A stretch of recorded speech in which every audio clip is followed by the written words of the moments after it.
আসসালামু আলাইকুম। অনার্স প্রথম বর্ষ মেজর রসায়ন বিভাগের অজৈব রসায়নের ফ্রি কোর্সে সবাইকে স্বাগত। আপনারা দেখছেন কেমিস্ট হাব অ্যানিউ চ্যানেল। আমরা মূলত অনার্স প্রথম বর্ষ থেকে শুরু করে রসায়ন বিভাগের যতগুলো সেশন আছে প্রত্যেকটা সেশনের ক্লাস দিয়ে দেওয়ার চেষ্টা করব, এবং বর্তমানে আমরা অনার্স প্রথম বর্ষের ক্লাস দিচ্ছি।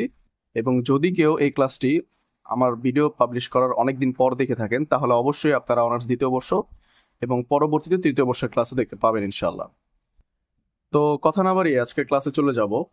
যারা আমাদের চ্যানেলে নতুন তারা অবশ্যই সাবস্ক্রাইব করে পাশে থাকবেন এবং আমাদের ফেসবুক পেজটি ফলো করবেন। সেখানে আমাদের ক্লাসের আপডেট সহ যাবতীয় সকল আপডেট দেওয়া হয়, এবং আমাদের ফেসবুক গ্রুপেও জয়েন করতে পারেন। ডিসক্রিপশন বক্সে সবগুলো লিঙ্ক দেওয়া আছে।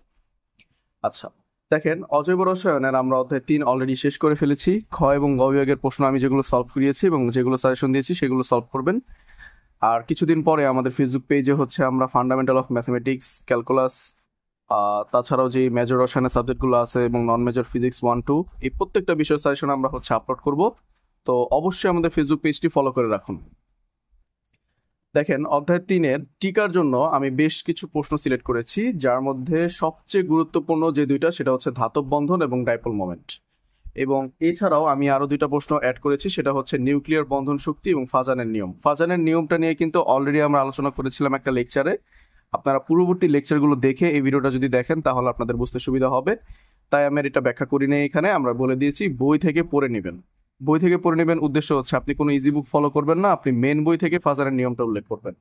অবশ্যই মেন বই কিনবেন সবাই, মেন বই থেকে প্রশ্নগুলো উত্তর করার চেষ্টা করবেন। মেন বইয়ের বিকল্প কিন্তু কোনো বই নাই। ইজি বুকটার উদ্দেশ্য হচ্ছে আপনি ইজি বুক বা সাজেশন বই এগুলো থেকে পরীক্ষার আগে জাস্ট এক নজর চোখ বুলিয়ে যাবেন। তবে এখন যেহেতু সময় আছে, আপনারা অবশ্যই মেন বই থেকে পড়াগুলো পড়ে নেবেন। দেখেন, ধাতব বন্ধন যেহেতু এটা টিকার মূলত অনেকে আমাকে প্রশ্ন করেন যে ভাইয়া টিকা কিভাবে দিব, টিকা কি বেশি বড় করে লিখবো না ছোট করে লিখবো। এখন এই বিষয়টা আমি আজকে ক্লিয়ার করতেছি। দেখেন, টিকার যে বিষয়টা সেটা হচ্ছে কিছু টিকা আছে যেগুলো কয়ের মতো থাকে, জাস্ট 2-3 লাইনে অ্যান্সার দেওয়া যায়। তো সেগুলো আপনি কয়ের মতো অ্যান্সার করে এক্সট্রা যদি আপনি 2-3 লাইন 4 লাইন তারপর যদি আপনি অ্যাড করতে পারেন সেটা বেটার হয়। তবে কিছু টিকা আছে যেগুলো খ এবং গ এর মতোই হয়, অর্থাৎ একটু বড় হয়, তুলনামূলক 2 পৃষ্ঠা 3 পৃষ্ঠাও চলে যায়। তো সেগুলো আপনি চাইবেন যে এত বড় করে না দিয়ে একটু শর্ট করে, যেটা 3 পৃষ্ঠা সেটা যাতে 2 পৃষ্ঠায় আনা যায়।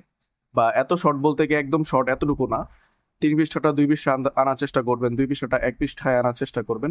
একটু ছোট করে দিবেন, আবার বেশি ছোটও দিবেন না, একটু বড় করে দিবেন। এখন এখানে ধাতব বন্ধনের যে ব্যাপারটা বলছে, এটা আমি মূলত টিকা এবং ক বিভাগ দুইটার জন্যই অ্যাড করছি। আমি মূলত এতটুকু অ্যান্সার করছি, মানে আপনাদের মেন পয়েন্টটা বোঝানোর জন্য এতটুকু লিখছি। আপনারা যখন পরীক্ষায় লিখবেন তখন অবশ্যই ধাতব বন্ধন আরো 2-3 লাইন এক্সট্রা অ্যাড করবেন। নিজে থেকে অ্যাড করতে পারেন অথবা মেন বই থেকে অ্যাড করতে পারেন। আমি জাস্ট বোঝানোর জন্য এবং প্রশ্নটা আপনাদের সাজেশন হিসেবে দেওয়ার জন্য এখানে এইভাবে লিখেছি। তো ধাতব বন্ধনটা আসলে কি, দেখেন, প্রথমে আমাদের বলে দিচ্ছে ধাতব। তো ধাতব কথার অর্থ কি? ধাতবটা হচ্ছে যে পরমাণু পর্যায় সারণীতে যেসব ধাতু থাকে তারা যে বন্ধন গঠন করে, কার সাথে কি বন্ধন গঠন করে, এই বিষয়গুলো ধাতব বন্ধন। তো দেখেন, এখানে যে বন্ধন দ্বারা একটি ধাতব স্ফটিক ল্যাটিসে এক বা একাধিক পরমাণুকে অনেকগুলো মুক্ত ইলেকট্রনের সাথে আবদ্ধ রাখে তাকে ধাতব বন্ধন বলে। এটা বইয়ের সংজ্ঞা। এই সংজ্ঞাটা আপনারা জাস্ট লিখবেন এবং বোঝার জন্য বুঝে নিতে হবে যে ধাতু ধাতু কি করতেছে অন্য যে কোনো মৌলের সাথে। দেখেন, ধাতু ধাতু কিন্তু বন্ড গঠন করতে পারে না, ধাতু কিন্তু অবশ্যই অধাতুর সাথে বন্ড গঠন করে। তো এই যে ধাতু অধাতুর সাথে বন্ড গঠন করলো, এই অধাতুর মধ্যে অবশ্যই মুক্তজোড় ইলেকট্রন থাকতে হবে। সেই মুক্তজোড় ইলেকট্রনের সাথে যে কোনো একটা ধাতু যে বন্ড গঠন করতেছে তাকে আমরা ধাতব বন্ধন বলতেছি। আর পরীক্ষার খাতা যখন লিখবেন তখন এই কথাগুলো অ্যাড করবেন যে যে বন্ধন দ্বারা একটি ধাতব স্ফটিক ল্যাটিসে এক বা একাধিক পরমাণুকে অনেকগুলো মুক্ত ইলেকট্রনের সাথে আবদ্ধ রাখে তাকে ধাতব বন্ধন বলে। এই যে স্ফটিক বললো, ল্যাটিস বললো, এই দুইটা শব্দের অর্থ কি এটা অবশ্যই আপনাদের জানতে ইচ্ছে করছে। হ্যাঁ, স্ফটিকটা কি, দেখেন, আমরা একটা ধাতুকে কি হিসাবে দেখি? একটা ধাতুকে অবশ্যই আমরা আহ ধরেন আমরা কি বলে স্ফটিক আকারে দেখি। স্ফটিকটা কি, ধরেন এটা একটা ধাতু। হ্যাঁ, তো এই যে ধাতুটা, এটা কিন্তু একটা নির্দিষ্ট শেপ আছে। ওকে, কিছু কিছু ধাতু দেখবেন ক্যালাস আকৃতির হয়, একদম ছোট ছোট গুড়া গুড়া। গুড়া, তবে এগুলো বক্স আকার থাকে, এগুলো এই জন্য এগুলোর ক্যালাস বলা হয়। এবং ক্যালাসেরও আরেকটা সংজ্ঞা আছে, আমি নর্মালি বোঝানোর জন্য বলছি, বাট ক্যালাসেরও আরেকটা সংজ্ঞা আছে। তো এই যেটাকে আমরা ধাতু বলি যদি, তাহলে দেখেন এর একটা নির্দিষ্ট শেপ আছে। এবং এটা শেপটা যখন অনেকগুলো ধাতু একসাথে থাকবে তখন আমরা সেটাকে বলবো স্ফটিক। ঠিক আছে, অর্থাৎ ধাতুর একটা চাক্কা।